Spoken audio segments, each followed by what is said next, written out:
From vinyl music sounds to lively verbal go-arounds. This is Into the Runout.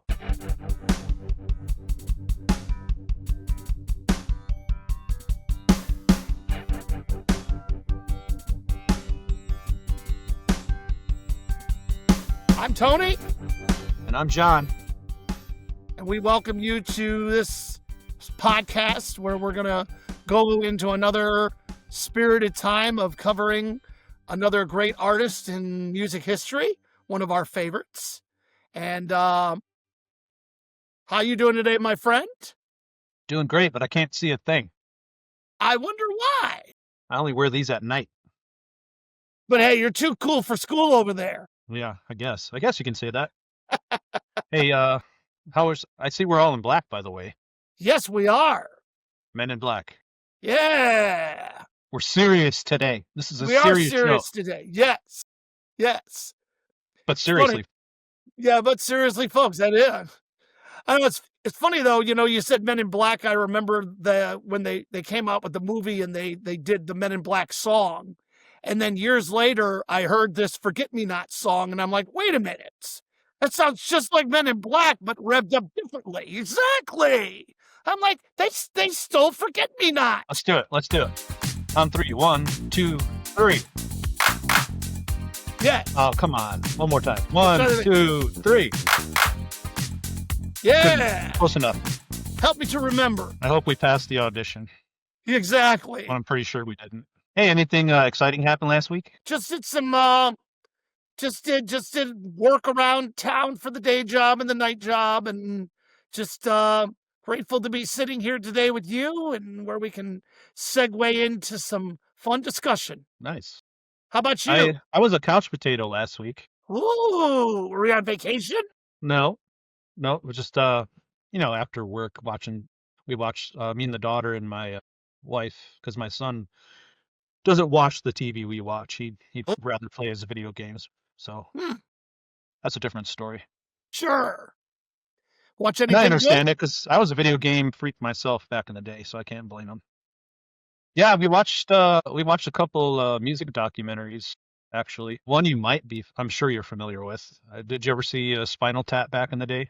I never did. But you're familiar with it, I'm sure. Oh, absolutely. I'm sure you've heard pop culture references and music quotes and stuff like that. Oh, for sure. Turn it up to 11 and all that stuff. Anyways, we watched that. Me and the daughter watched that because they have the sequels coming out soon.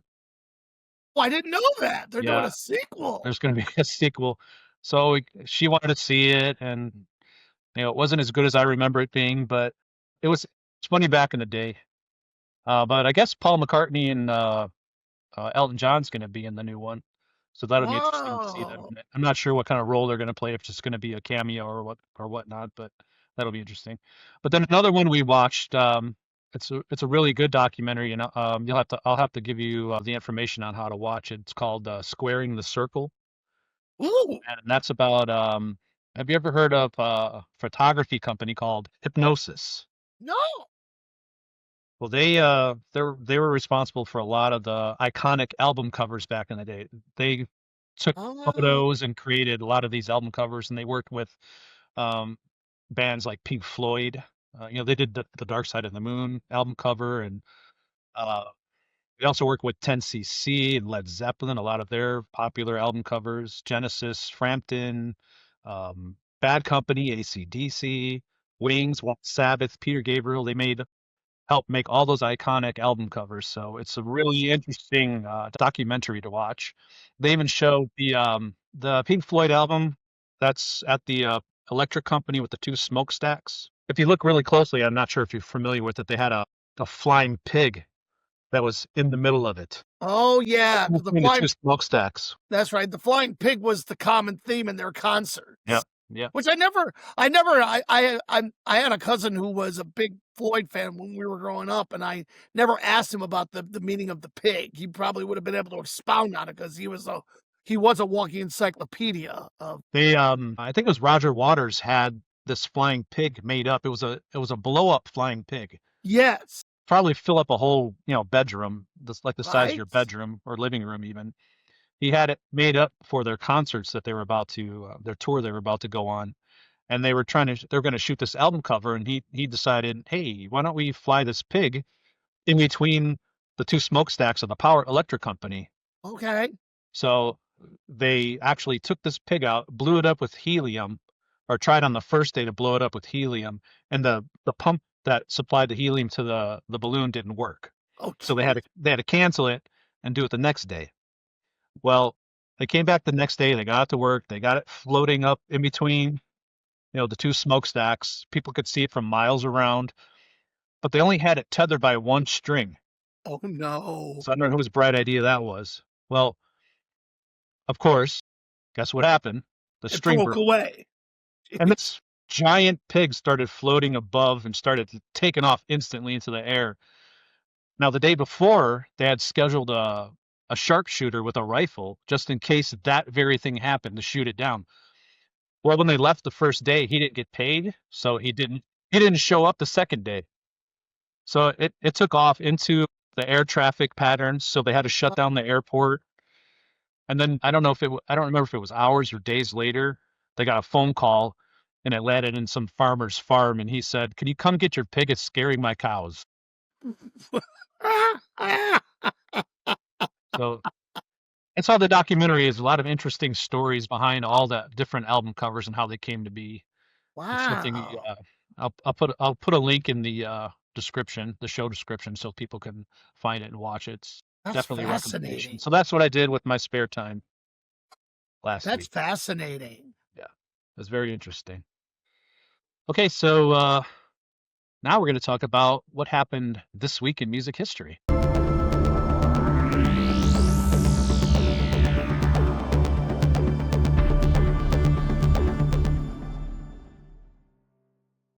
Give us some factoids. Well, we got a couple sour notes. A couple people died, so I don't usually like bringing this up in the music history, but I think they're worth noting. Yeah. August 8th of 2017, we lost Glenn Campbell. I know Yeah. you're familiar with Glenn Campbell. A lot of good, God, yeah. definitely classic songs. Any favorites by Glenn? Well, I always loved Southern Nights. Certainly Oh, yeah. love Rhinestone Cowboy.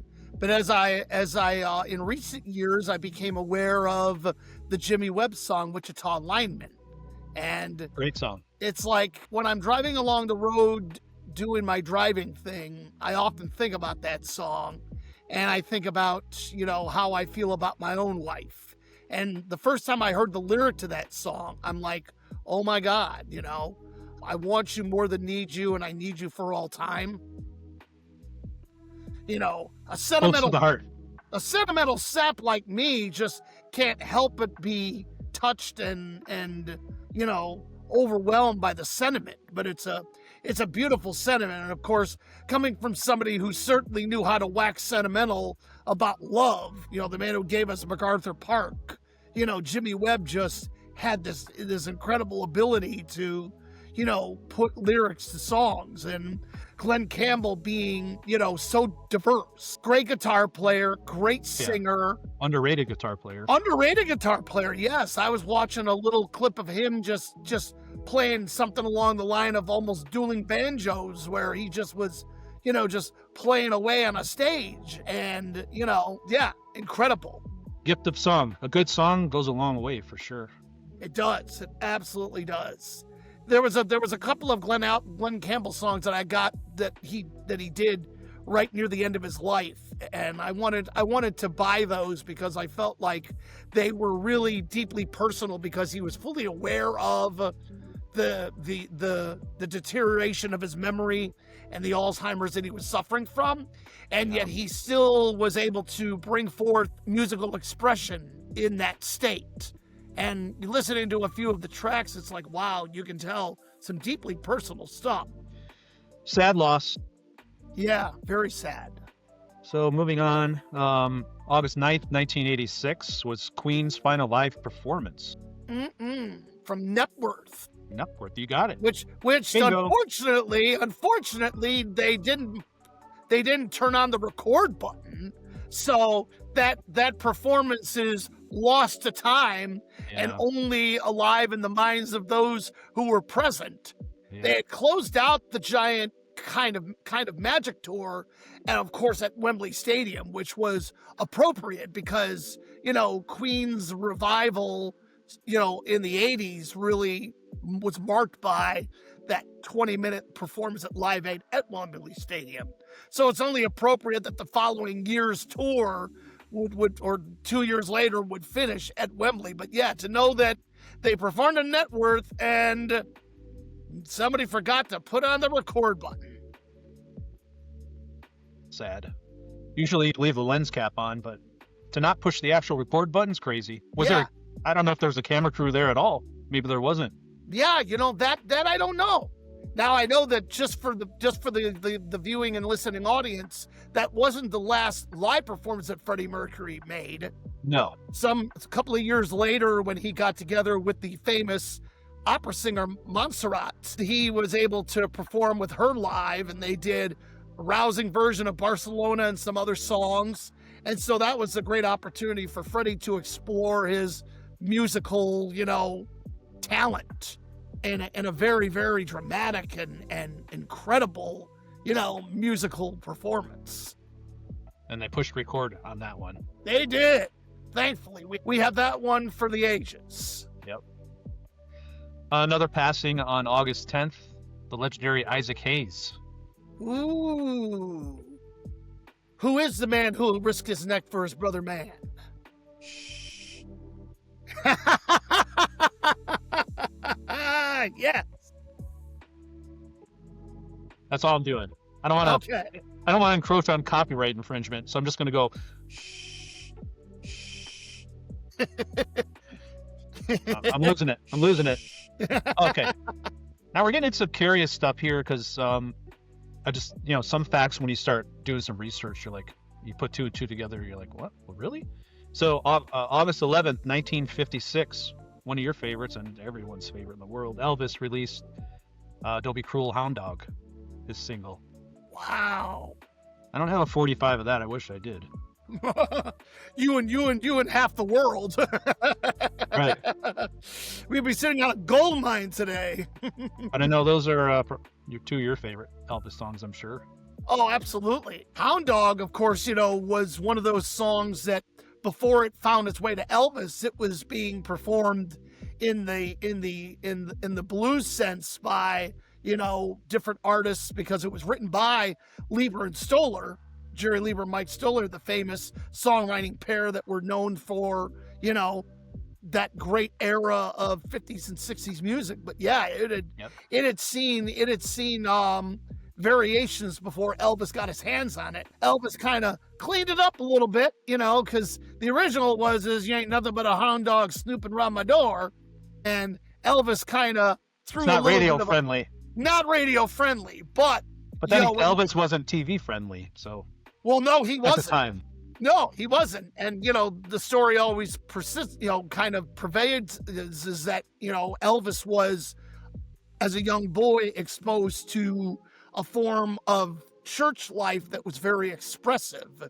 And so he had been raised in that kind of a spirited, free environment. So, you know, he just naturally moved that way on the stage. Now, some still believe that there was something seductive or provocative about his style, but Elvis's response is to his friends, as he lamented the criticism, is that, you know, he had his own mother that he was considering.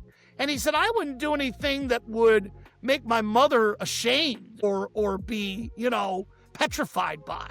Yeah, but when he made his movie appearance in Love Me Tender, he couldn't understand why his mother was so distraught and inconsolable. And it was because she couldn't stand the sight of seeing her son die on the screen, even though it was just a movie. And so, you know, so Elvis was very, very aware of what he was doing and recognizing levels of decency. But unfortunately, it was at a time in our country's history where I think we were still wound a little too tight in the area of, you know, decorum, I think, where we would try to misinterpret somebody based on culture, upbringing, background.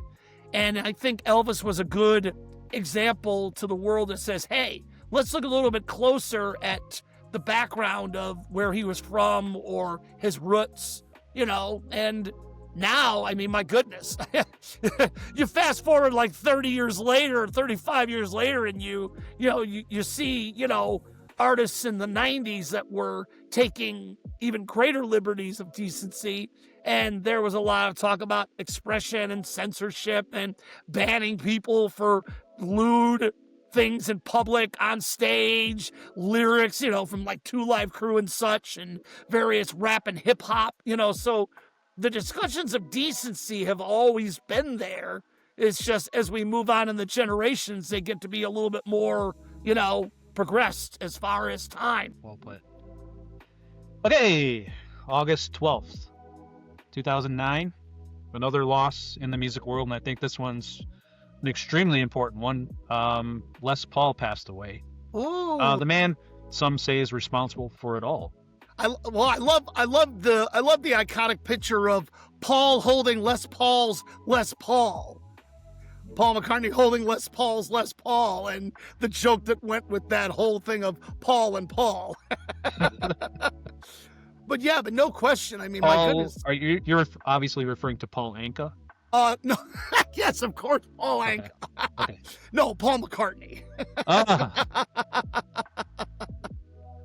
Yeah.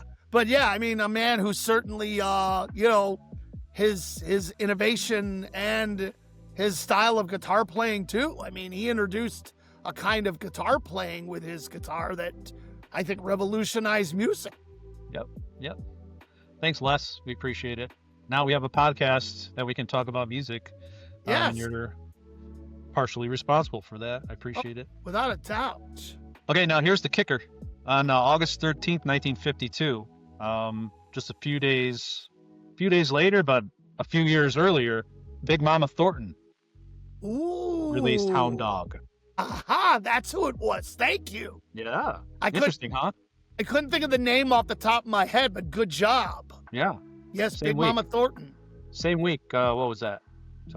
4 years earlier? Interesting. Yeah. Yeah, there were some incredible singers and artists from that era that, that we only hear about now, of course, many generations later. But, when I think about artists of that era that were a part of that African-American Black culture, I remember watching a video years ago of a performance that a lady who played the guitar and played it quite skillfully, a woman named Sister Rosetta Tharpe. And she's standing there on the platform of a train station, and the audience is on the other side of the platform, and she's sitting there just wailing away on that guitar, singing the song, well, didn't it rain, child? And you just sit there and you think, that predated Elvis, that predated Little Richard, that predated Fats Domino. And you look at what that woman was putting forth in terms of music and lyric and performance and artistic expression, and you can see how just utterly foundational and grateful, we are to have had somebody like her obviously inspire a generation of, artists who wanted to express themselves in the same way. And thankfully that footage exists and people can go on YouTube and other places and watch it. And it's just, what a performance. What a musician. Yeah. And I think that's why sometimes on the show, I'd like to highlight, less popular musicians and their works, because, that's how some of these popular songs started. Somebody else recorded it or wrote it, years before someone who has the luxury of being popular released it. Yes. And then it goes under the rug forever, and they never really get credit where credit's due. Maybe monetarily at some point, sometimes not. No, sometimes not. Yeah. But most of the time they don't get the recognition, and I like to be able to bring to light those artists beforehand, where give credit where credit's due, so they don't get swept under the rug as easily as they did in the past. Yes. Now, obviously, somebody like Big Mama Thornton and people of the like were passed over for obviously other reasons, but you got to give credit where credit's due, I think, and that's why I like to talk about the less popular artists, because they do deserve that credit. Yeah, And you can tell when you listen to their recordings, and you can hear the phrasing and just the arranging and the performance. You can see their fingerprint, on so many songs that came forth in the subsequent years and decades from others that were undoubtedly inspired, influenced, moved deeply by their musical expression. But yes, to be able to give them the recognition they deserve, it's certainly one of the Yep. joys of this podcast that we can Yep. do that. Yep. I want to move on to the last one so we can get on to talking about our highlighted um, topic today. Yes. On August 14th, 1971, The Who released their fifth album, Who's Next? Mm. Everybody's And favorite. We love that album. yeah, and the interesting story behind that album is it was initially a project that Pete Townsend was trying to develop called Lifehouse, and Okay. it was intended to be a rock opera in the style of Tommy, but Right. it was exploring this kind of theme that he was envisioning with this interactive state between the audience and the band, and something that went far beyond that transcended far beyond the music. But at the time, Pete was unable to articulate and express and put those ideas concretely enough for people to catch and understand. So a lot of what he was envisioning got lost in the shuffle, and then he just kind of retreated for a short period of time, and kind of just ditched the whole project. And then out of the kind of regathering came more just recording of songs. But some of those songs on Who's Next were part of what Townsend envisioned, and it's since been put forth in CDs where Pete was able to take the various songs and demos and different things and kind of articulate what he was really envisioning. The Who was able to put together still a album that had some remarkable songs. I mean, it's something we could talk about at a later date when we explore other Yeah. bands. I was just going to say, I think The Who deserves their own highlighted episode because, not being a very educated Who listener, I didn't know how involved Townsend was in the songwriting with The Who until later on when, they started to release all the deluxe albums, and then you could hear the outtakes and the session work, mostly Yeah. done by him.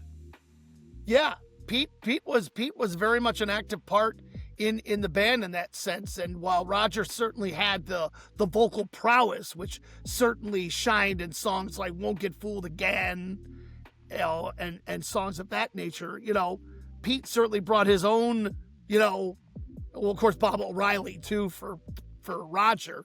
But yeah, I mean, Pete did songs like The Song Is Over and Going Mobile, and songs of that sort. So yeah, and of course, Pete being the guitar player and the songwriter and certainly a musical collaborator. Then you had, of course, John Entwistle's just driving bass, and of course the glue that kept the whole unit together was the constant, steady, and just indescribably cohesive drums of the late great Keith Moon. I mean, the man just gave a virtuoso performance every time he got behind those drums, and you can hear it in just every waking part of that album, especially.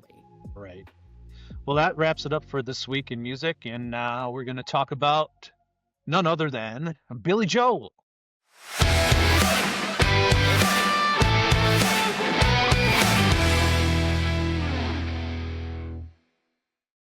All right, Tony, take us away. Let's talk about our guy. I started out some of my earliest musical memories with one of my favorite albums, 52nd Street, which I have Ooh. on 8-track behind me, which I should have grabbed so I could show everybody, but I still have it back there. I would probably say not one of his best complete albums, but definitely a lot of top hits on there. So let's get into it. Let's talk about Billy Joel.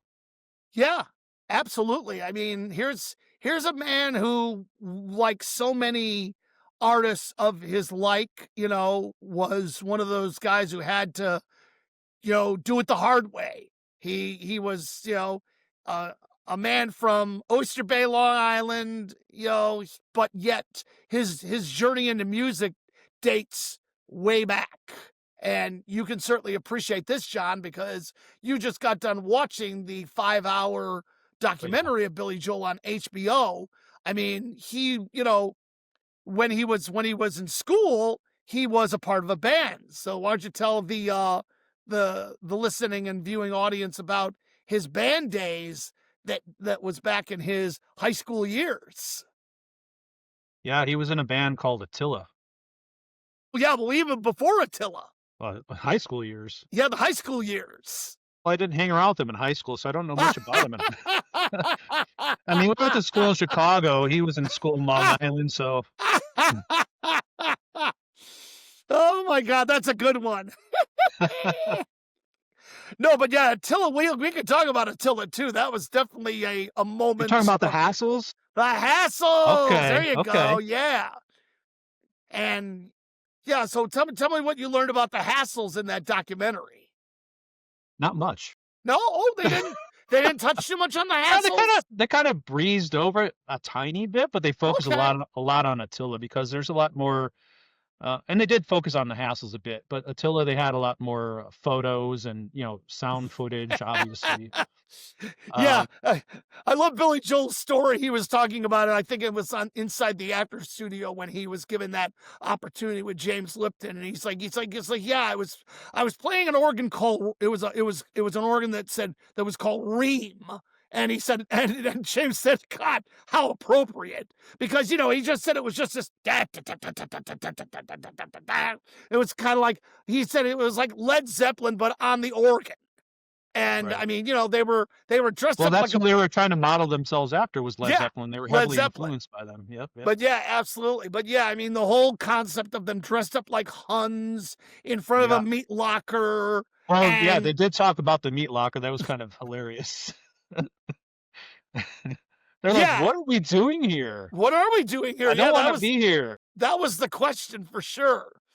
But it was Billy trying to find his place, and obviously, thank God it was not meant to be that he would be the long-term lead singer of a successful band called Attila. Attila would be here and gone as fast as the meat went in and out of the meat locker.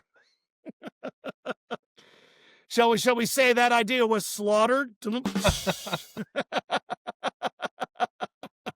I thought that documentary was interesting because they did talk about his family life a bit, which I Yes. really didn't know much about his parents, and that in itself is an interesting story.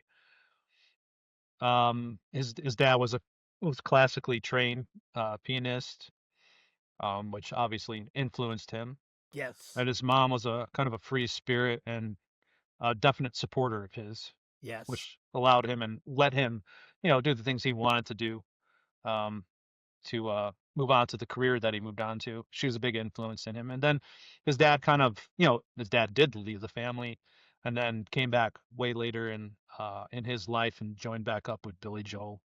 But never really did get the closure that he wanted to get. Yeah.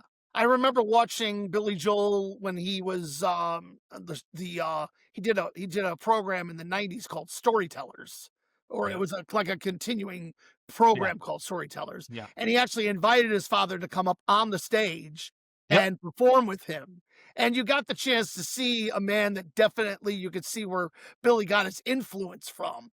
But yeah, listening to a lot of Billy talk about his upbringing, because they SiriusXM satellite does occasionally brings his channel as a part of the cycle, and so he talks about his mother and like so many people and artists, it seems like so many of them definitely drew a lot of comfort and support from their moms. Their moms were just their endless cheerleaders. I do love the one story that Billy shared in one of the songs that he did in his career. He did the song called Rosalinda's Eyes.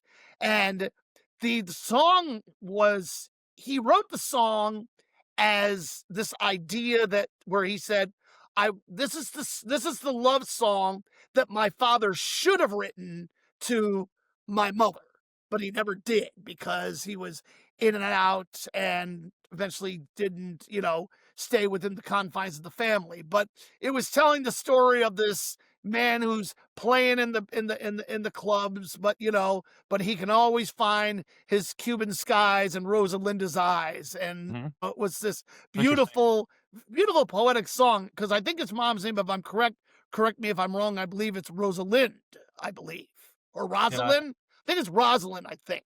And so he kind of derived Rosalind and created Rosalinda as kind Mhm. of all right. This is would be his mom, and the song was about what should have been his father saying this beautiful musical sentiment. Right. And Right. and because Billy was such a complex and still is a very complex guy, this man who certainly has a lot of, inner angst and turmoil. He talked a lot about, you know, the various things, and even his own daughter talked about certain songs that he wrote, like Stiletto. It was about somebody that was like one of his managers. Well, he put every bit of his life experiences in pretty much all of his songs. Yeah.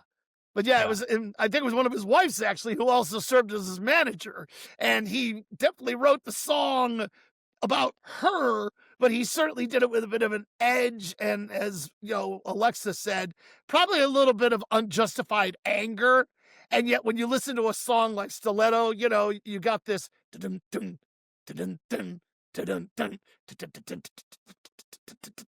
I mean, that whole Trump thing and that piano.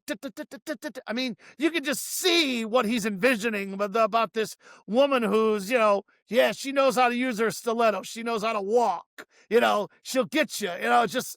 But I mean, that was Billy, and yet on the one side that, and then you've got this other side of Billy that's sentimental and soft and romantic and sweet, and it's that contradiction, that dichotomy that Billy is and always will be that made his art and music so doggone compelling and so doggone authentic. So his first wife was eventually became his manager. Yes. Now his first wife was when he was with Attila, it was a bandmate's girlfriend at the time, and eventually won her heart over his, and they kind of broke up for a while, but they became friends again. Um, and then later on, her brother became his manager, um, which was a sore spot in his career later on, and I'm sure we'll get to that. Um, but he did put a lot of his personal life into his songs. And going back on his dad did eventually move on to it and start another family. And then later on, Billy Joel found out he had a half brother who's a classical music composer over in I think it's Germany, if I'm not mistaken. Okay. Yeah, Wow. so That's neat. obviously I it didn't runs in know the that. family, and most of the musical genes comes from his father. Yeah. And you could definitely tell when the two of them were sitting on stage and performing, you could certainly see the give and take there. Very, very musical, and yeah. So now let's kind of veer off the documentary and talk about our own experiences with how we learned about Billy Joel. Is it Piano Man for you? Is it before that? How did you first come about Billy Joel? I remember just songs that were kind of peppered on the radio growing up, songs like My Life, She's Always a Woman to Me. Um, Now to cut in, did you ever watch the show Booze and Buddies? you know what? I did not. I found that show to be outrageously ridiculous I and agree. I agree. Maybe that's why I watched it. And I don't even know. I think it was on one or two seasons. I'm not exactly sure. It wasn't on very long, but yeah, I thought it was kind of funny. I did like Tom Hanks back then and his co-actor, which I can't remember his name, but I did like his delivery as far as the show went. Now the context of the show was kind of weird. right. The show itself was funny. It was a earlier version of Perfect Strangers Okay. with Balki Batakamus, so except these guys were cross dressers and A Jesus. little different context, but anyways, Yeah. I think it honestly was the theme song for the show, My Life, although a Hmm. different slightly different altered version of it is what turned Yeah. me on to the show. Yeah. Yeah, and honestly, yeah, and because I didn't watch it, I probably missed the Billy Joel reference in there at the time. Yeah. But yeah. But yeah, it was definitely Just the Way You Are. It was definitely She's Always a Woman, My Life. I'm scrolling up and down some of the other songs. Don't Ask Me Why was of course a popular one. Um Yeah, it's hard to retain then all that information. And then later on, by the time I got to 12 years old, then of course came where Billy just went to a whole nother level with the Innocent Man album, Oh, yeah. which I didn't know the album, but you couldn't help but know the songs. I mean, his musical, you know, just conquest was in full blown takeover because you had Uptown Girl, The Longest Time, those two songs just dominated, and of course, the funny thing is I'll never forget listening to Uptown Girl for the very first time and listening to it a number of times and sitting there thinking, who is this? Because I'm thinking, is this Frankie Valli? And of course, it wasn't until many years later that I understood that, okay, this was a deliberate homage, a deliberate song that was giving tribute, homage, recognition in the style of Frankie Valli and the Four Seasons. And what was neat is not all that long ago, I was scouring YouTube and I ran across the most fascinating performance where Billy and Christine Brinkley, his wife at the time, were sitting in the audience, and all of a sudden, on the stage comes Frankie Valli and some background singers. And for about 3 minutes, Frankie Valli is singing his own kind of take of Uptown Girl the Wow. way he would sing it. Wow. And I had never seen Frankie ever comment on it or talk about it. So to actually see him on the stage singing it, I'm like, well, this is really, really cool. Now it was like a full circle thing for me because it allowed me to see the man who obviously Billy was paying homage to that was actually up there singing it. And then Billy was in the audience saying, okay, that wasn't bad. That was good. He was digging it.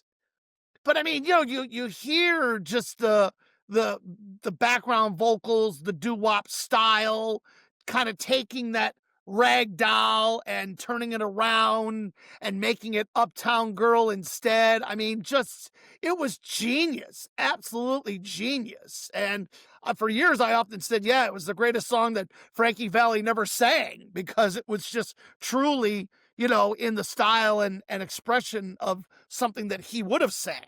There's no question about that. And for the longest time, which I realized is every single one of those voices in that song is Billy singing at a different octave and a different pitch. That is him singing every single nuance of that song blended together. And it sounds like he's singing with a group of four guys, but that's him singing every single vocal part on that song. All right, so let's get to the big one. What do you think about Piano Man? Oh, yeah, once I became aware of Piano Man, I think I finally stumbled upon Piano Man somewhere around the time we met in high school because I was really broadening my musical horizons, and I'm like, what an amazing song that was. Yeah. And yeah, and of course, I love Billy's take on it though. He's like, well, I don't think it's one of my greatest songs, and honestly, he said it's really not a lyric, it's really a limerick. And the way he explained it is John at the bar, the friend of mine. He gives me my drinks for free. He's quick with a joke and a lighter, just among with us, someplace that he'd rather be. And it's like, I never thought of it that way, but the way he broke it down, it kind of tells you that, yeah. And another story that I love that he talked about. He talked about this first on Inside the Actors Studio. That the musical part of the song is very much it's very simple. And he said he would walk into a room and and they would recognize it's Billy. It's like, hey, Billy, Piano Man.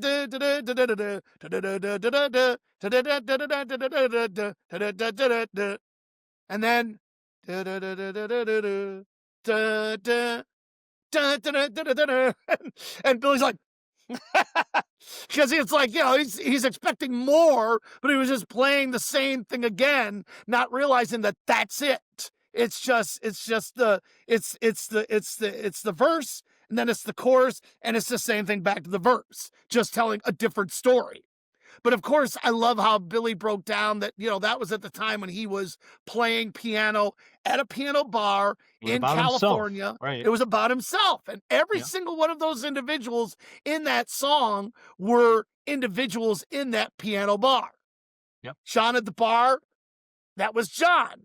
Davy, he was still in the Navy. He was in the Navy. And so it's just perfect one there. Paul, the guy was real estate, but he also wanted to be a novelist. So, I mean, all of those different characters were a part of that bar that Billy was playing at. yep. And being the humble guy that he is, which I don't think he was a humble guy that he is, I think that's why he said it wasn't one of his best songs because it was about himself. But I In joke, the I end, joke. though, but in the end, though, I mean, boy, it certainly set him on the road, and it gave him the exposure, and it got him, but it was a two-edged sword because he learned real fast what the industry was all about and what the whole circle is about. And of course, he let his aggravation and angst of the industry and his venom for it be expressed in the following album's track, The Entertainer, where he's like, I am the entertainer and I'm here to sing my song, but I better stay on top of the charts or I won't be here next year or something, however the lyric went. And You got to keep the time to 3:05. 305, yeah, because he Got to be said some radio friendly. radio friendly. That was And kind of a slap at the record industry for oh, sure. it was an absolute deliberate slap. Intentional slap. Yep, yep. Intentional slap. Yes. He was being totally, totally, blunt about it, and I loved the can of beans reference in the song, discarded to the back like a can of beans. It's Yeah. like, but it was just the disposable nature of the industry at that time because, he was repulsed by, the midnight special and Don Kirshner's rock concert and all of that rigmarole where you get on, you sing the song, you're a big hit, but now you got to go back and do it again and stay relevant, or you won't be around the next year. So yeah, but that was Billy though. He wasn't afraid to tell the world how he felt about something and step on some toes in the process. And nowadays you're under even tighter time constraints because with the rise of social media and especially, TikTok, not to throw them under the bus, but if you don't have a hit within 5 seconds, people are swiping right or swiping up or whatever the app does, and they're just going past your song. No, there's no more, Led Zeppelin, 15, Iron Butterfly 15-minute marathon songs anymore. It's No. all quick and to the point. If there was radio, it would be radio friendly. But everything's short and to the point now, and that song kind of points fingers at that for sure. Without a doubt. One of my favorites at that time was Captain Jack. Oh God, yeah. Definitely a classic as well. Um, Now I think moving on to more serious songwriting, and definitely I would probably put this song in my top three for sure for Billy Joel is "Scenes from an Italian Restaurant." It's kind of golden slumbers moment, Yeah. tying a bunch of works together to make a masterpiece, basically. Yeah. It's just amazing how it all flows together. It really does. It really does. And I remember hearing him tell the story that he was sitting in an Italian restaurant somewhere in the middle of little, I think, Little Italy, part of Greenwich Village or something. And the waiter walked up and said, "Bottle of red, bottle of white." And Billy's like, "Oh, thank you." I'll have this. You know, just moments like those where it's like, yeah, that's great. And the segment of Things Are Okay with Me These Days was actually a reprise of a silly little song that he had written way back in the beginning called Things Are Okay in Oyster Bay. and it talks about him and his buddies out on the boat, Meatball Hero, something about, onion rolls and something goes and something like that. And just this real funny little silly little song. But out of that little silly song, he was able to reprise it and incorporate it into that, like you said, this incredible blend of different things, but made it all work. Yeah, and it's funny you bring up, Oyster Bay because they do highlight a lot of his, love for being out on the sea and on a boat, Yes. especially, his upbringing and, being on Long Island, um, a lot of boat sportsmanship, in that area, and that's something that you don't know in the moment when you're a kid listening to Billy Joel because, the radio doesn't tell you that, and there wasn't as much, information available back then, but it's just interesting to learn that side of Billy Joel. Yeah, which, to try not to go too far forward into his musical discography, he explored that reality and the challenges of that livelihood in his 1989 Stormfront album in the famous song The Downeaster Alexa, which talks about a Long Island fisherman who's struggling to make ends meet, who's having to go further and further onto the sea because of the various restrictions that are being placed upon him, the restrictions and the challenges facing fishermen having to sell their homes, but working his finger to the bone so he can own his own Downeaster Alexa, which of course Downeaster, the type of boat, Alexa named after his daughter. But Right. he talked about the plight of the Long Island fishermen, and and all of these, you know uppity yuppies moving into Oyster Bay and not liking the smell of fish, and condos and various things that were littering what was once a very, very seaman's, town, Bayman's town, because there's that lyric that says, I was a Bayman like my father was before me, but now there's no place for a Bayman like me. I mean, Right.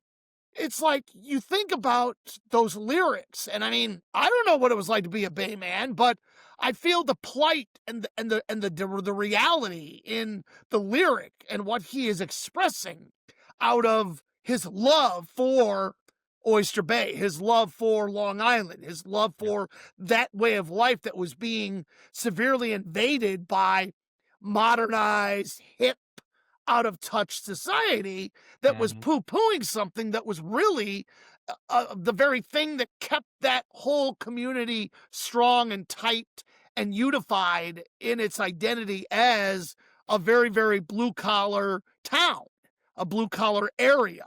And and it's like the lyric, the song, the intensity, just the that undertoned kind of anger and angst that he communicates in the song. It's like, wow, just, true art, true music, Yeah. true musical expression that tells a story and also gives us a subtle reference to what he was really trying to get out there on vinyl. Mhm. And I think, excuse me, growing up, in that area and having those feelings, he talks about, this big giant house that he always saw when he was out sailing out on Oyster Bay, out on the water, and then later on in life, when he could, he purchased that house, and it's right there. He's got the view of he's bought the house that he always looked into. Now he can look out onto the bay, and I think that's him holding on to that portion that was kind of getting sold off to people that weren't from the area, and that's his way of holding on to his history. Absolutely. And some people will go to those links to preserve that link to the past. And that's where I think you and I, while people don't know us personally, we share this common bond with our love for architecture, our love for history, our love for preservation, of not only buildings but culture, of neighborhood and community, of tradition, of things that are meaningful and have legacy and lineage that you can link back to in a point in time. Your community and mine, while they've vastly changed, and gone in a different demographic and a different racial makeup and a different identity, we are a product of our environment.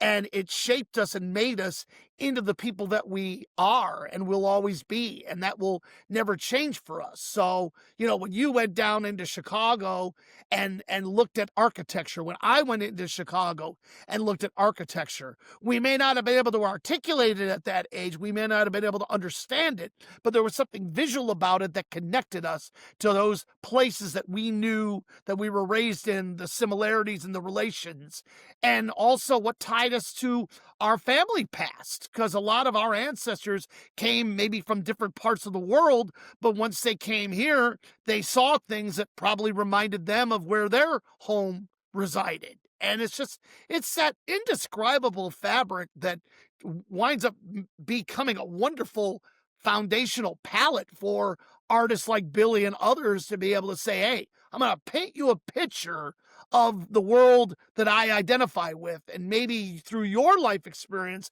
you'll be able to identify with just a little fraction of it.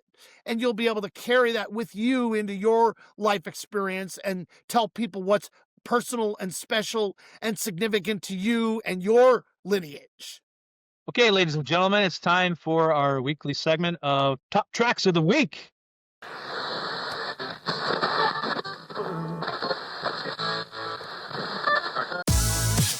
Top tracks. Top tracks. Top tracks. Top tracks. Top tracks. Top tracks. Top tracks of the week. Hey. Top Tracks of the Week. Yay. We've got a little theme song going on. I like it. I love it. Our first song coming up this week is a song called Needy by Marissa and the Moths. So they're kind of a hard rock band. They have just over 7,000 listeners on Spotify. They're out of the UK. And it's a female lead singer, very powerful vocals. And they actually recorded this live album at in Studio 3 at Abbey Road, which is interesting. Yeah. So they're on their way up, and you got to give a listen for sure. Right.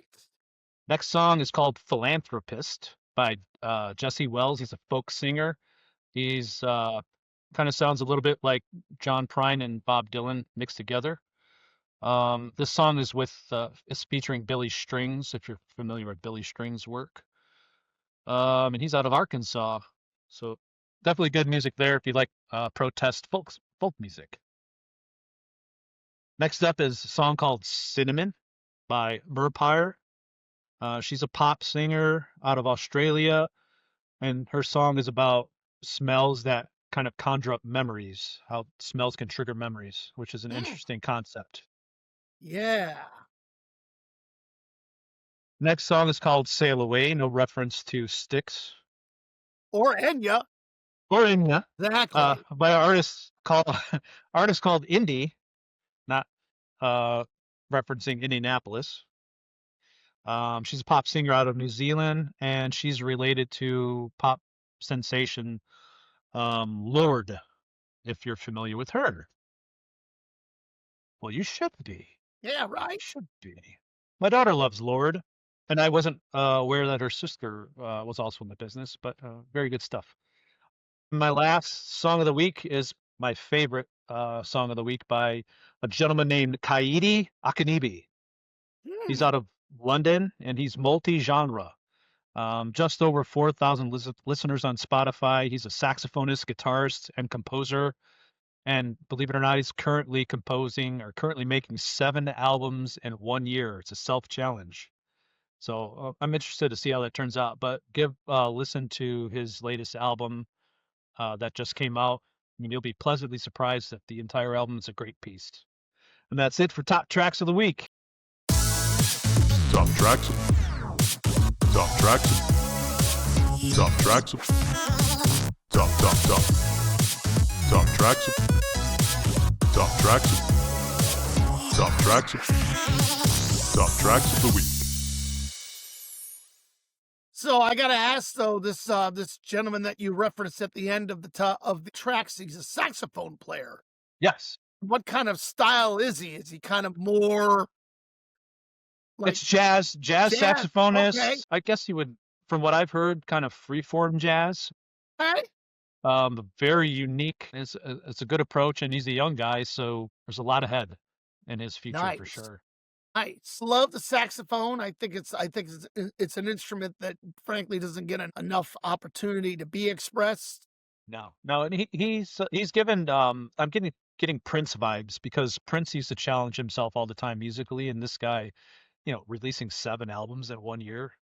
That's ambitious to say the Yeah, least. and publicly announcing that's what he wants to do. I wish him luck for sure. Yeah, I mean that's like an album every 2 months. Yeah, I yeah, for mean sure.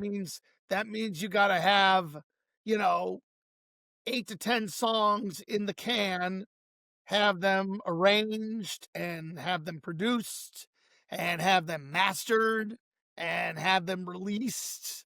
I mean, that's a lot. Well, he That's a does it all, lot. so he can. I believe in him. Wow. Well, yeah, you'll have to spend the time that we're doing these podcasts.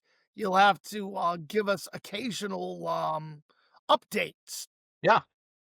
and let us know if he is succeeding in like his 2, 4, and 6 month pace for this very, very ambitious attempt.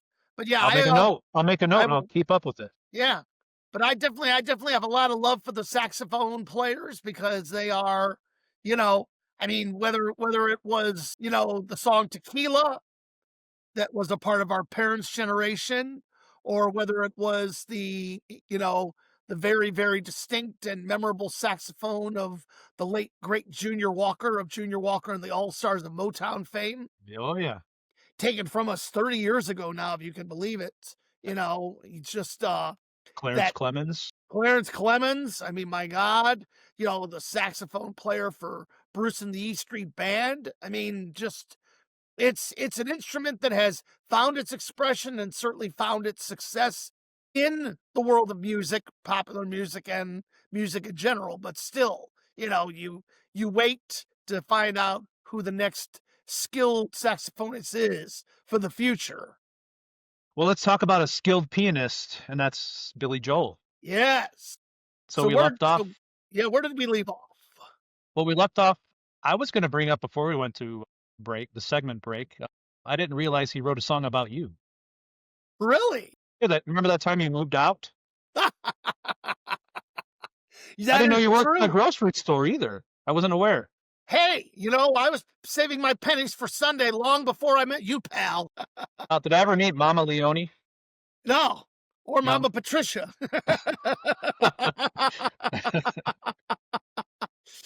Not that my mama didn't want to leave a note or two on my door. Good stuff. Good But stuff. yeah, it's a great song. I mean, just again, Billy's ability to write these unique songs about unique characters and populate his music with them. It leaves you this kind of like, wow, and Anthony's song has this incredible just driving beat to it. And yeah, it's fabulous song. Absolutely fabulous song. When I look back at Billy Joel, and I don't know if you get the same feeling, but looking back on it, you can see an element of how people could disregard him as a true artist. He doesn't really have a genre. He doesn't really seem to fit in anywhere. There's an element of cheesiness at times, or too poppy, or he's not really a true rock and roller. Getting older and looking into his discography, you realize that the guy really knew what he was doing. He really was an artist of his time, and he really knew how to put albums together, which in the moment, you only heard singles on the radio. But then when you go back and listen to the full albums, I mean, those are masterpieces for the most Yeah. part. And he was thankfully helped along by a fabulous record producer, the late Phil Ramone, who guided the careers of a lot of artists. And it was very fortunate that he had Phil helping him in the production process, in the creative process. And he also, of course, was helped along by a great band. he would come into the studio, and those guys, all Long Islanders, so, and they were as colorful and as opinionated and outspoken and just brutally blunt as you would expect a Long Islander to be. Like, I love the story that when he came to writing the song, hold on a minute. Oh yeah, Anthony's song, Moving Out. He came in with the song and he started playing it, da, da, da, da, da, da, da, da, da, da.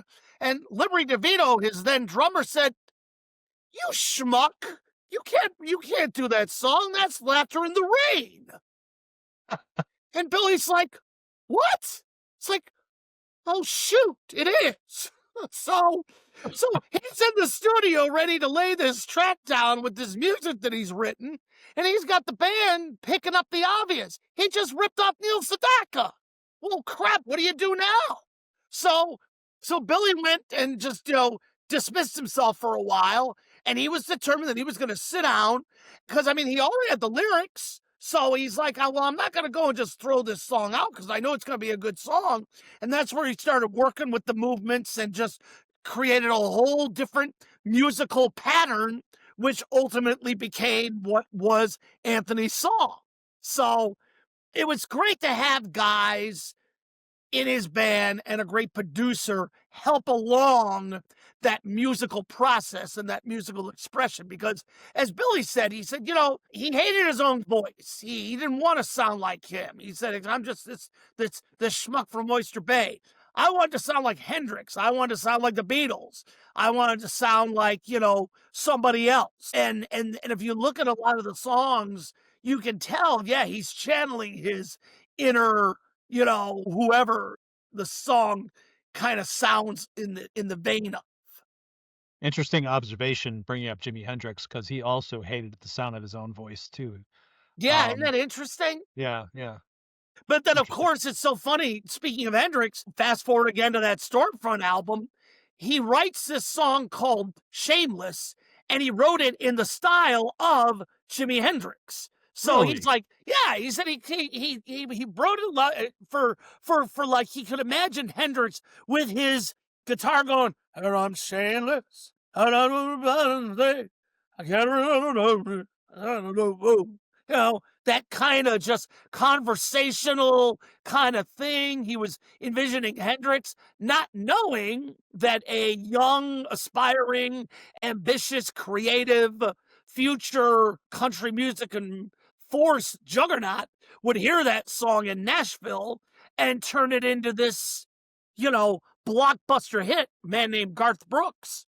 He took Yeah. Shameless, and Billy said, "I never imagined in my mind that being a country song, but here, Garth heard it for what he heard it as and interpreted that song completely different, and it became this massive hit." Not to throw my wife under the bus, which I might do occasionally on the podcast, and I won't show her those episodes, but when I first when I first played Billy Joel's Shameless, she looked at me and she's like, "Why is he singing a Garth Brooks song?" Well, that's okay.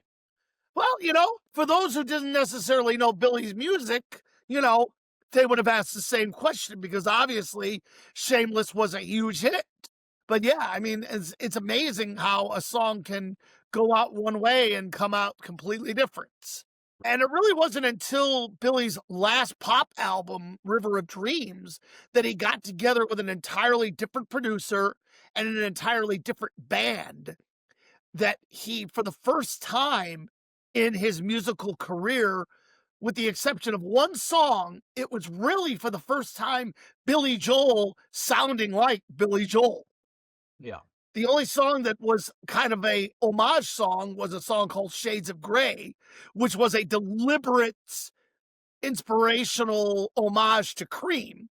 In fact, I remember one day sitting in your dining room and I pulled up the song Sweet Wine by Cream, and then I played Billy Joel's Shades of Grey like a minute later, and you can hear just the similarities. Sweet Wine goes ba ba ba ba ba, ba-da-da-bum, ba, ba, ba-da-ba, where Billy Joel's Shades of Grey goes, ba, ba, ba-da-da, ba, ba, ba-ba-da, ba, ba, ba-da-da, ba. Same thing, driving guitar, different kind of, that kind of three-part kind of sound. But you could see, and that was actually that was like the cast out song of what was known as the Oyster Bay sessions, where Billy went with some musicians, played in some like warehouse somewhere out in Oyster Bay, and it was going to be what he was expecting to be his next pop album. So when he brought that music to the guy who was going to produce, he listened to it and said, "Well, Billy, I see what you're doing here, but I got some ideas if you're willing to be, open to it." And then he took Billy down a completely different route, and it, of course, became, a phenomenal album. And Right. interestingly enough, what we didn't realize when he sang the song Famous Last Words, it really was his famous last words for a long time until this recent song that he did a few years ago. Yeah. So he moved on to a new producer, departing from his ex-wife's brother-in-law, I'm sorry. Well, his brother-in-law. Yeah, his brother-in-law. I got a straight. But it took him to the bank for sure. Literally took him to the bank. And then he basically had to start over his whole touring career, which he was I think at that point he was trying to wind down.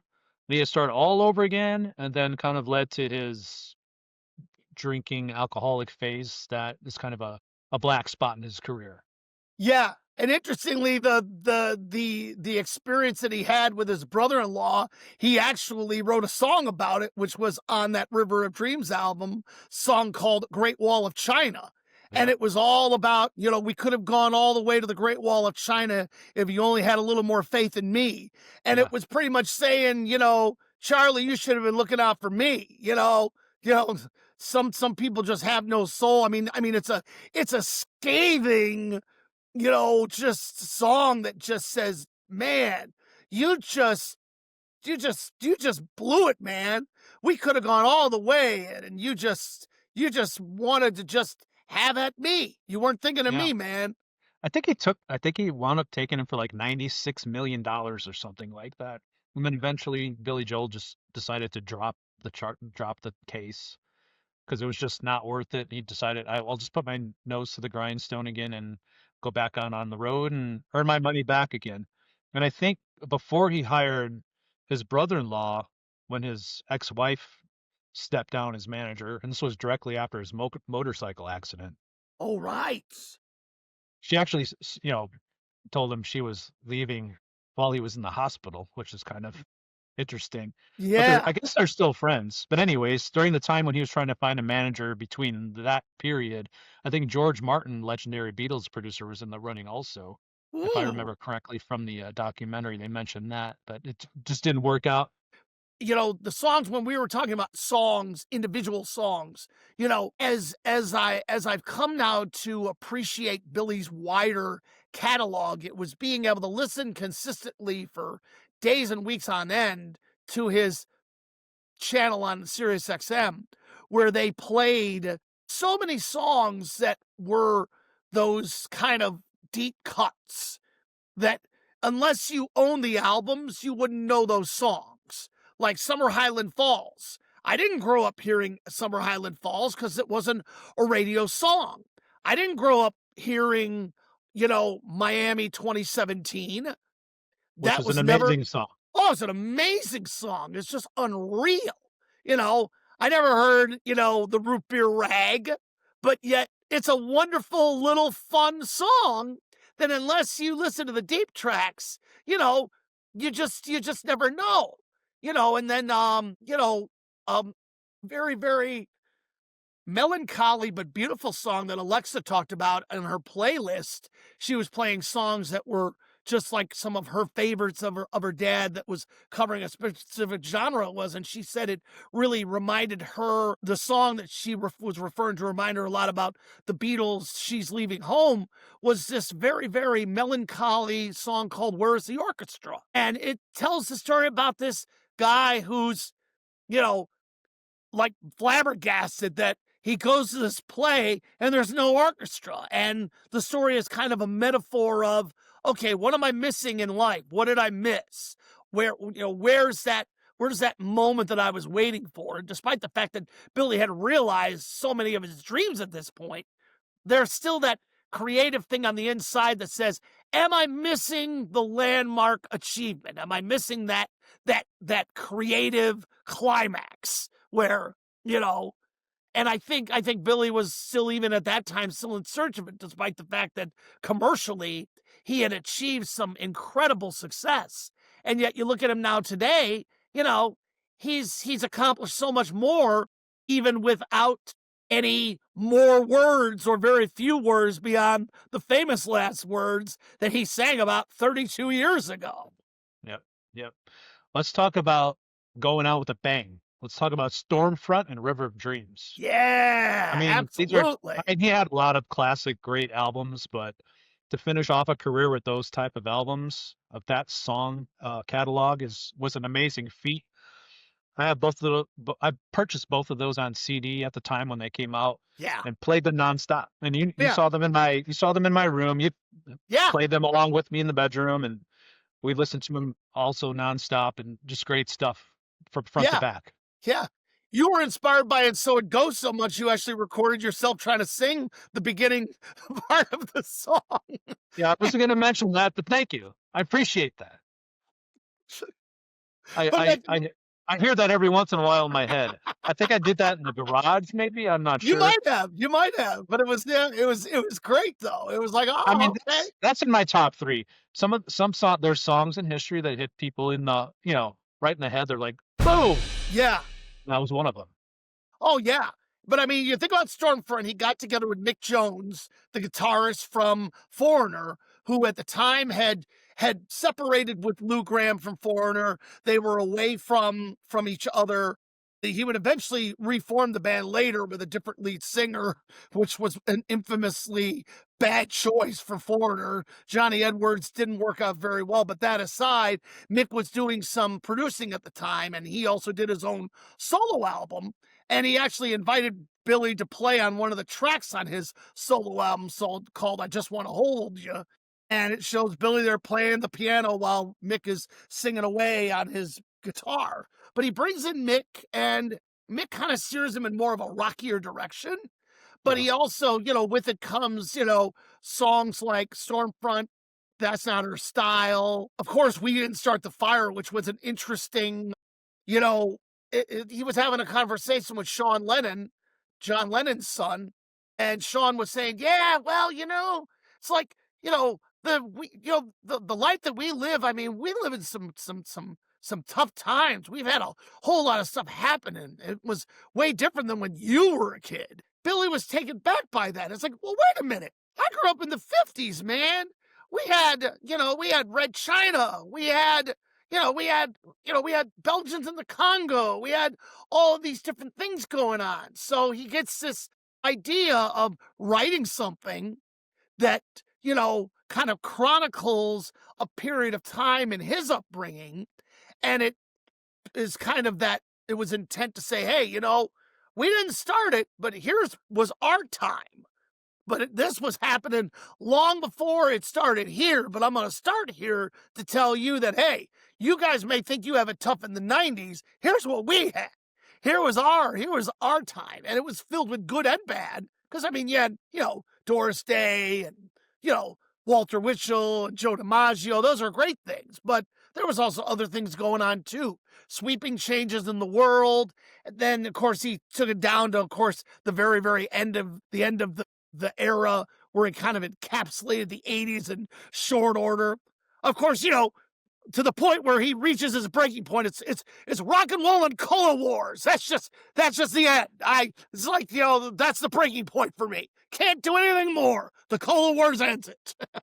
Got a true or false question for you. Yes. He didn't start the fire list exactly 100 historical events. 100. True or false? False. You're right. It's more than 100. Really? Oh, yeah. On and on and on. Wow. If Wow. if you can list them all, put them in the comments in our comment section. Wow. I didn't think it was that many. That's Yeah, amazing. good stuff. Good stuff. Yeah, So and then of course Shameless and So It Goes. Oh, Leningrad. Oh, I they're all love the heavy story. hitters, all of them. I'm telling you. I love the story that Billy tells about Leningrad. He was talking about the farce of the Cold War and this man, this clown. He was a clown in the circus. And when he went to Russia, he met him and he became friends with him. And he said he made my daughter laugh. And he said, we never knew what kind of friends we had until we went to Leningrad. And it's like, you know, then Billy tells the story years later that that man came to New York to visit him many years later, and he came with the urn with his brother's ashes, and he gave Billy the honor to take these ashes and keep them. But, you know, you think about the complexities of our life and how we're raised, I mean, we were raised in the 70s and in the 80s where there was certainly a lot of friction with Russia.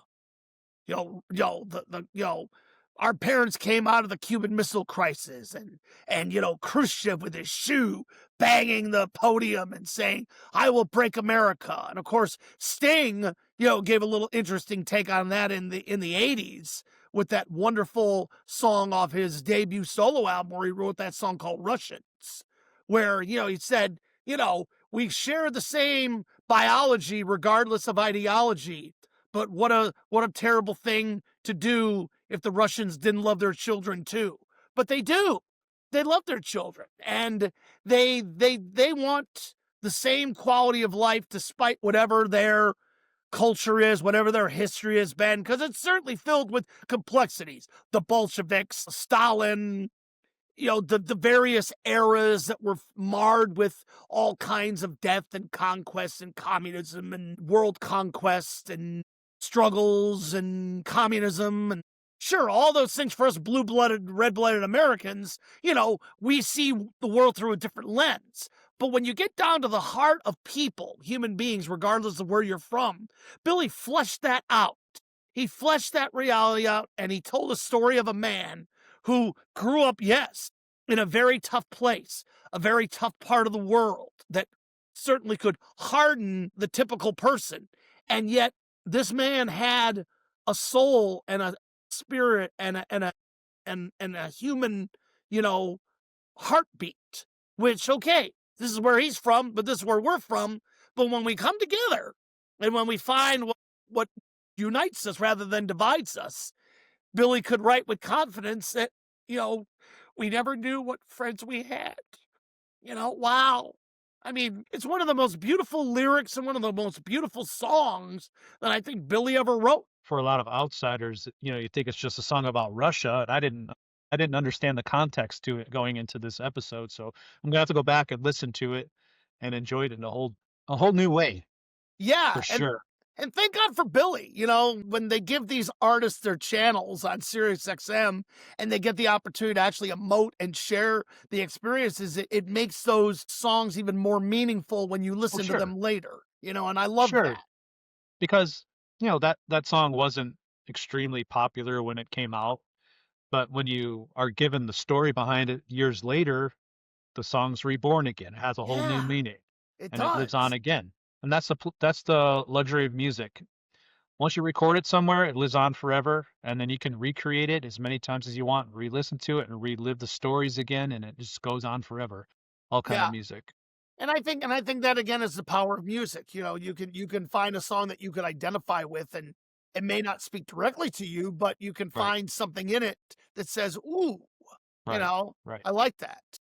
Now you mentioned, cultures not being able to change as far as Russia and, their egos and things like that, but Billy Joel was ready to change.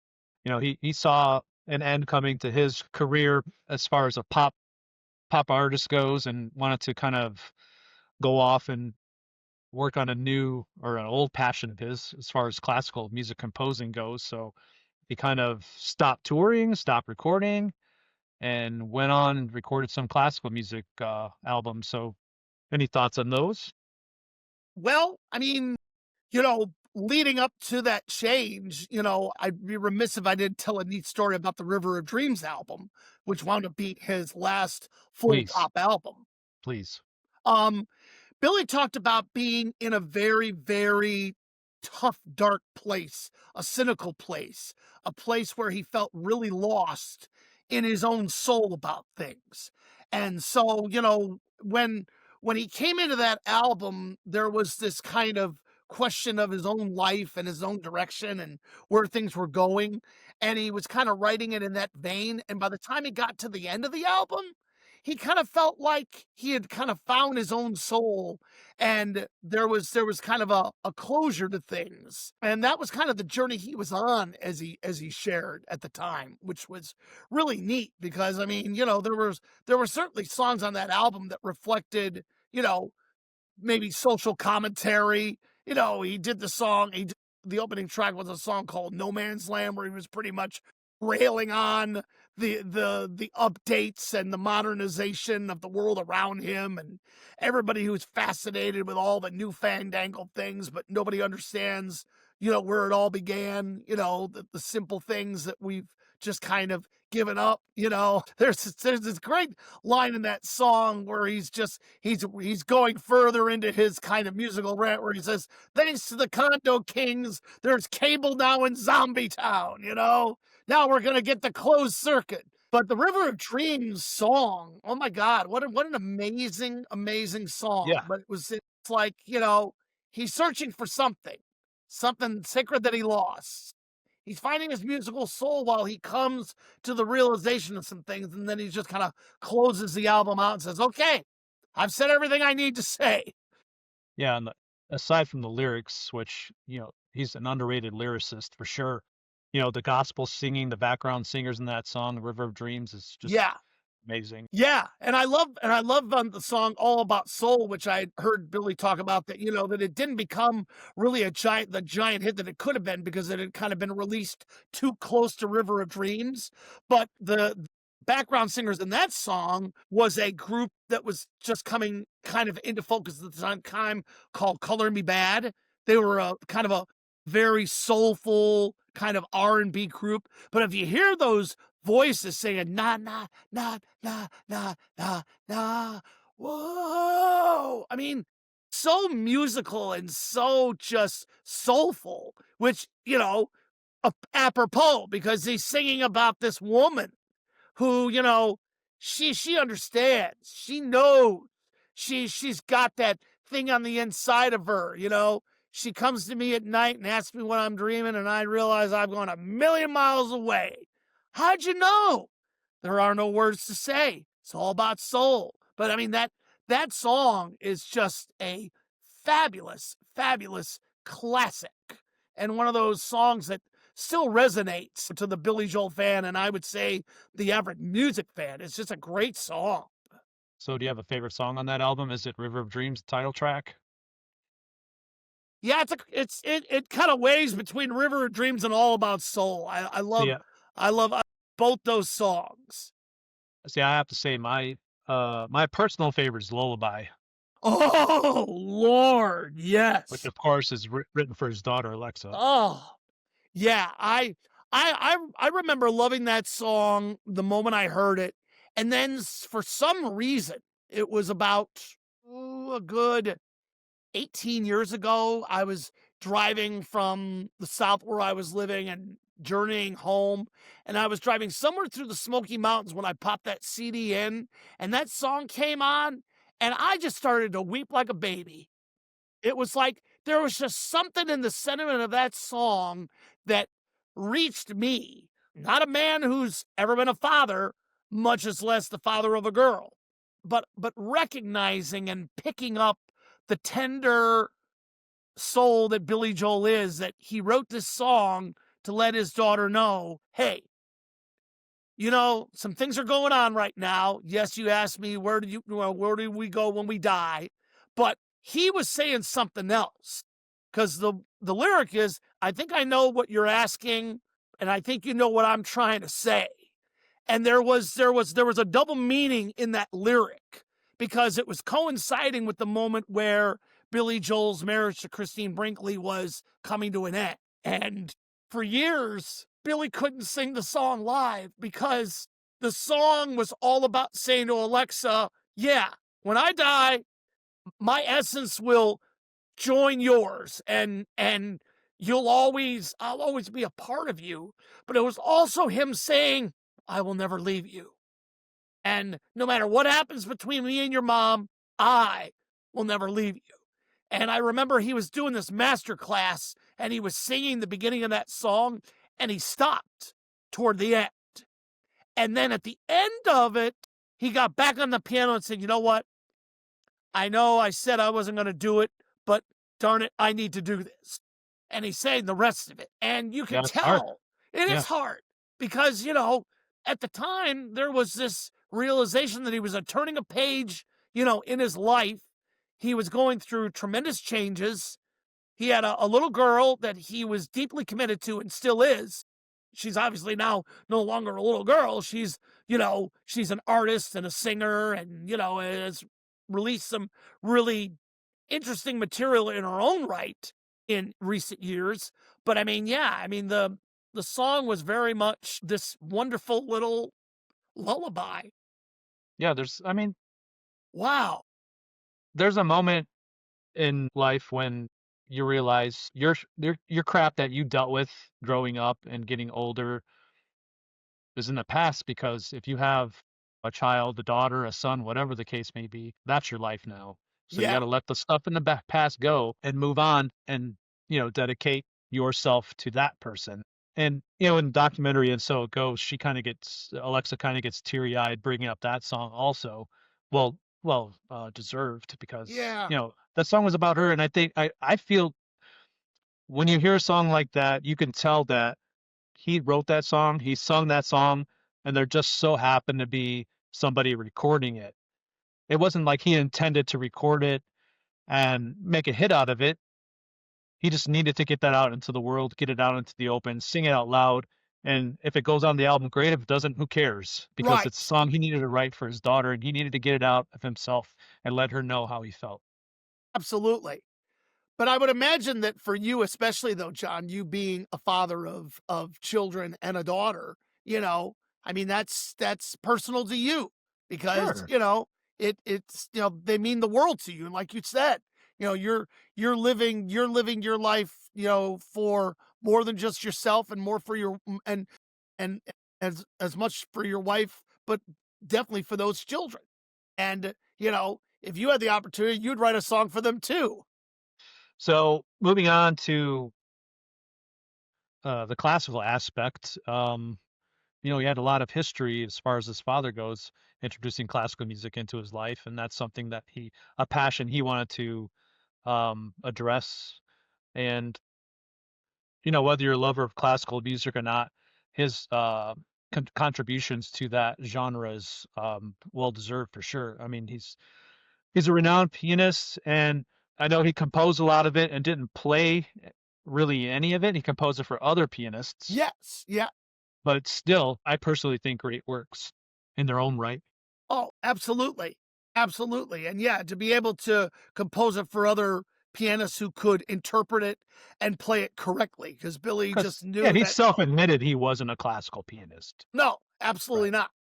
And I think if he ever had the ability to be classical, probably his ability to be as proficient at it probably was limited when he did have that accident that kind of took some of the ability to the dexterity part of it. Right. He wasn't able to play with the same speed and proficiency. And Yeah, that and probably, I don't want to go backwards, because I was going to bring this up earlier, but I wonder how much of a part that accident played in him going more rock and roll and more guitar centric and that kind of thing, because he did kind of depart from the piano a little bit. yeah, there's probably something to that. There probably is something to that, but I think because he was with a band at the time, especially when he did like You May Be Right, he talked about that was a great time in his career because he did have this band that was really tight and really rocking. And I mean, they went on stage and they tore it up. I love years ago seeing this performance video of him singing "You May Be Right" in kind of like this smaller kind of like, venue, not like a giant stadium, but just like some auditorium somewhere. And in the song, he says, "Turn out the lights," and for a brief second, the lights go off and everyone goes crazy, and then lights go back on. He says, "Thank you." And he goes into the rest of the song. Yay for the lighting guy. Right? Exactly. But definitely Billy was tapping into his rock and roll soul.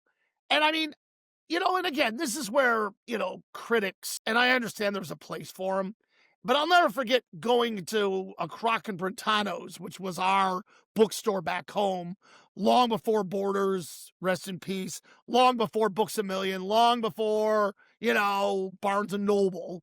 But I remember going into this music store and going into the music section and picking up a book written by probably some Rolling Stone goof. And, and he's talking about all this great music. And then at the end of the book, he takes a pot shot at the two worst artists of all time. One of them was Phil Collins and the other one was Billy Joel. Oh, come on. And he just railed on both of these guys. Because it was cool to rail on them. That's right. Exactly. He was probably related to half the dopes there that were constantly raging on about corporate rock and all this nonsense that demonized the progressive rock and blah blah blah.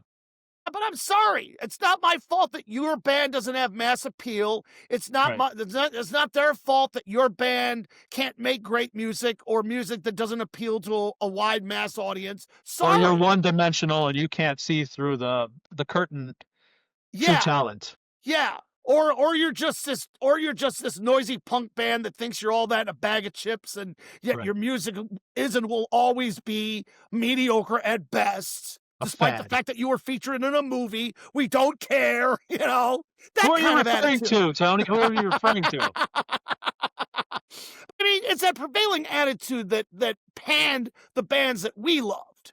Because we didn't love them because they filled stadiums. We didn't love them because they had mass appeal. No, sold millions of records. They sold millions of records, and they made music that reached us.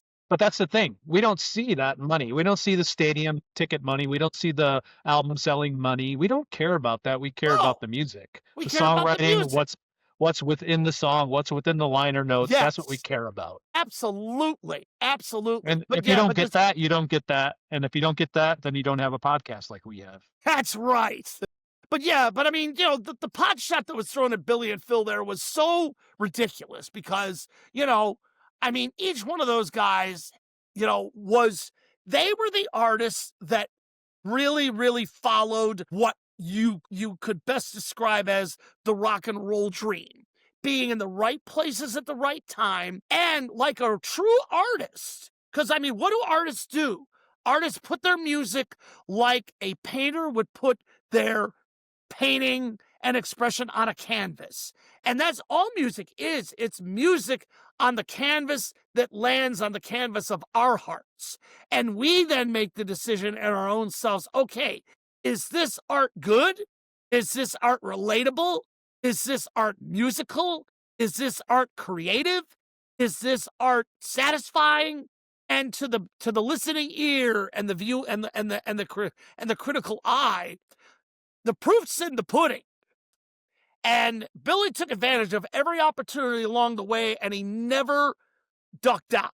He never said, well, you know what? I'm done with the industry. I'm done with the politics. I'm done with the blah, blah. No, he kept going in there. Yes, he had a contract. Sure, he had obligations, but he was a man that stayed true to his own musical instincts.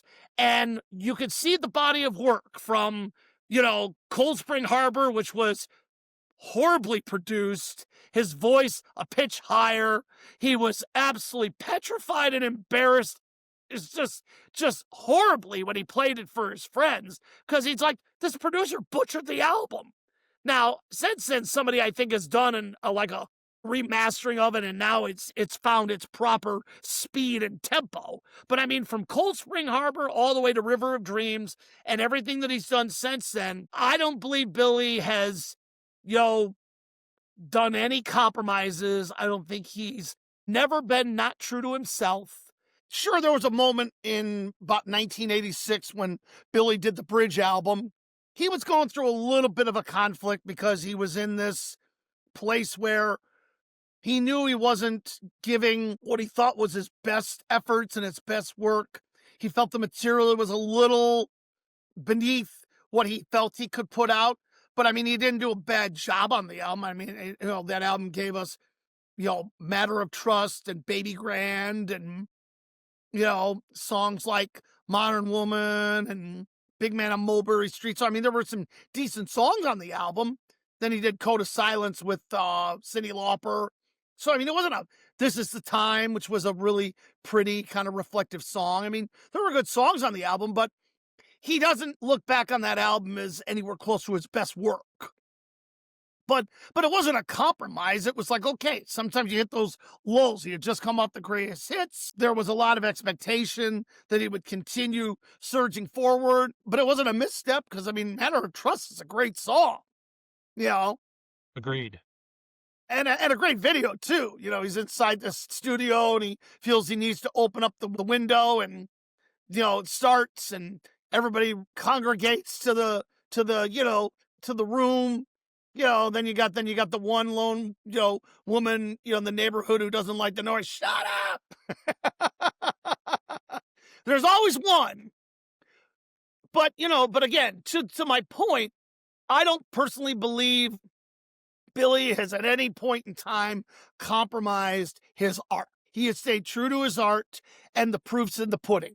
Like anybody who would put their paintings in the New York, Museum of Modern Art or the Art Institute in Chicago or any art gallery in any corner of the planet, if people are going to come, if they're going to show up, if they're going to admire it, if they're going to praise it, if they're going to recognize her for what it is, then guess what? It has legitimacy. It has, it has praise. It has credibility. And I think that really sums up Billy and everything that he's done.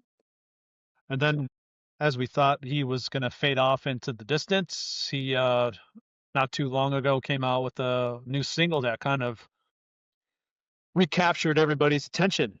It did. It turned the lights back on. Yeah. And I thought it was really, really good because, it was kind of a subtle commentary to what we were all going through at the time. The pandemic kind of caused us to kind of turn the lights off and kind of retreat from the world.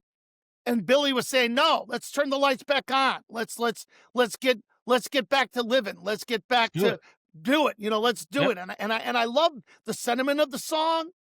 And I love the expression. And whenever a voice of the past comes back for even a brief moment and gives us something new to listen to, we hear the maturity. We hear the vintage part of their soul being expressed. We know it's in an older body and an older mind, but it's a more mature mind. It's a more refined mind. It's more of a developed musical soul that has seen the world different and through the same eyes, but different life experiences. And it was Billy just giving us a nice little taste of what we might have been able to experience in the previous 25 years. Because we missed him. We missed him. Have you ever had the chance to see him live in concert?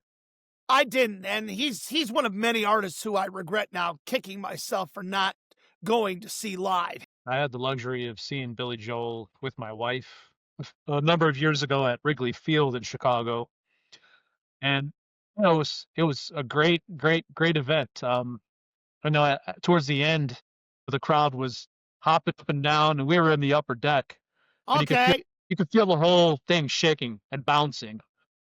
So she gets a little motion sick, and it was the last song, was the encore.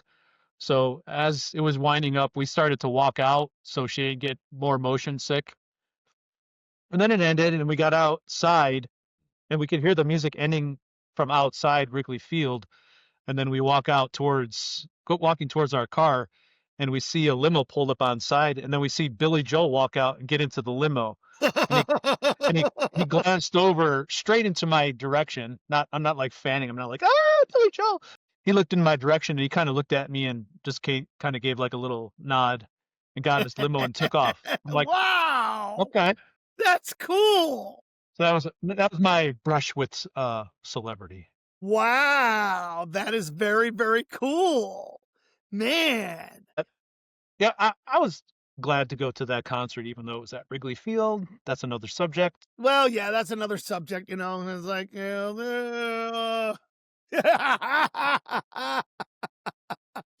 our Chicago, our South Side Chicago soul is showing off, but that's all right though. Yeah, at least we've won more games than we did last year, John. So That's true. there's hope. There's hope for the future for us.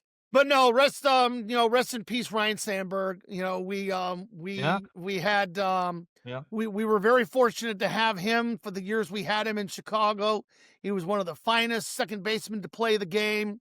He was an absolute just. I mean, what can you say about the guy? He was steady, consistent, determined, a gamer, just a solid infielder, great leader.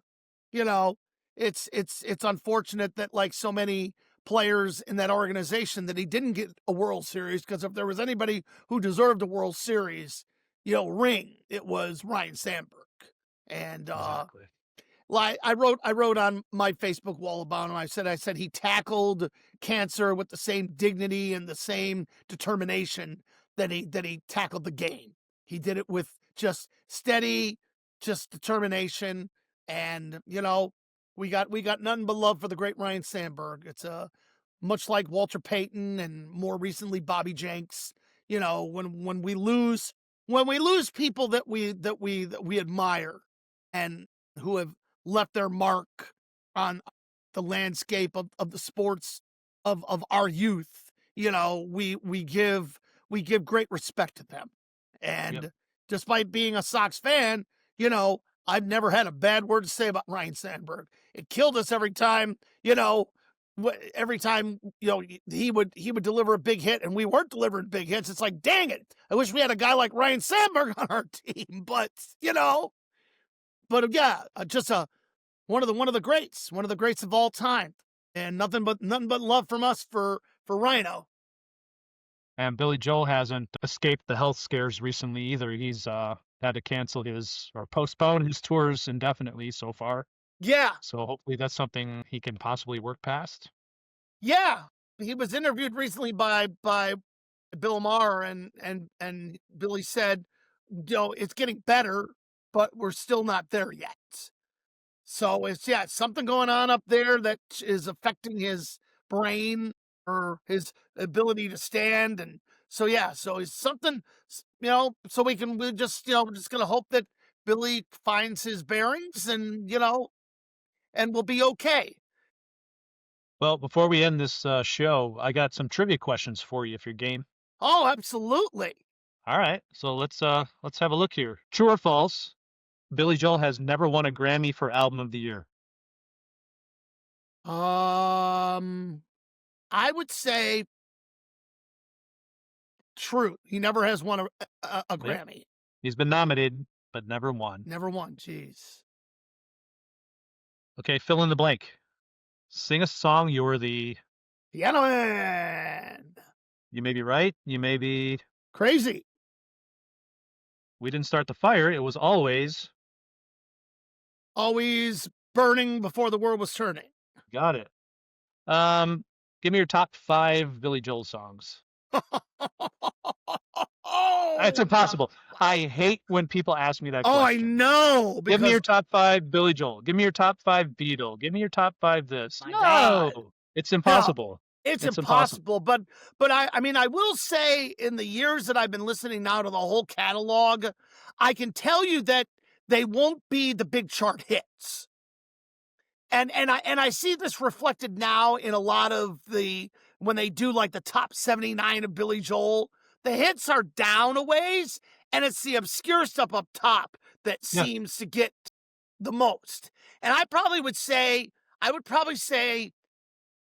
would put Uptown Girl in the top 5 because I think it's still one of his finest songs. It's a great song.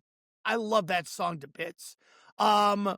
Scenes from an Italian Restaurant, I think that has to be top 5. I think as much as it's not the greatest song, I think you got to put Piano Man in the top 5 because it speaks of Billy's life. I think New York State of Mind has to be in the top 5. It's an amazing song and chronicles once again a time when he was just coming back from California and excited about being home on a Greyhound bus on the Hudson River line. He went home and he asked his then wife, "Where's the piano?" And he said he wrote the song like in 30 minutes. Right. And of course, when he sang it at the concert for New York, Yeah. whoo, Heavy man, room for sure. That was a heavy room. wow. It's like, wow. And any New Yorker, that's probably their top 5. Oh yeah. So that's 4. So, Well, give me my top 4 then. We'll stop at 4 because I don't want to put the pressure on you. Because you okay. can go on forever. I can say my top 100 Billy Joel songs, sure. No, that's true. I'm going to say Scenes from an Italian Restaurant because that's got to be in everybody's list. Yeah. We already talked about And So It Goes. I got to put that there. Yes. Lullaby. I got to give that one props for sure. Yeah. I'm a B-side guy. I'm not going to go for the hits, the radio hits. And then kind of a sleeper for me is Honesty. Like that's one of my favorite songs too. So there's a story. I'm not going to put it on here because it's not appropriate, but let's just say that he had this judge of that. Well, he had this idea for a song, and he's sitting there at the piano, and he hears Liberty DeVito in the song, and he's not saying honesty. He's saying something that's very, very, very not good. It kind of sounds like honesty, but not quite. But it has a connotation that's not good. Okay. It's not good at all. And Billy said, "Oh, God, I better do something real fast before this goes off the rails." But that was Liberty DeVito, he just had that twisted sense of humor. But yeah, honestly, a great song. Absolutely a great song. We're going to wrap this up, I think. Yeah. I had a great time talking about this. This was a subject and an artist well-deserved.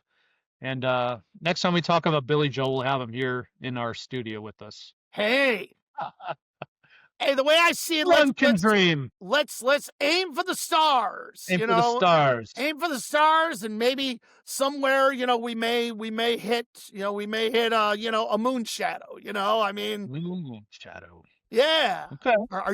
Are you being followed by a moon shadow? I feel you. Hey, I want to remind everybody to make sure they follow us. Follow us on Spotify. Follow us wherever you can listen to podcasts. Please follow us on Facebook, Instagram, X, TikTok, and of course YouTube, which is where we're going to post the video versions of this podcast, as well as on Spotify. And as always, remember, when the music fades, the discussion begins.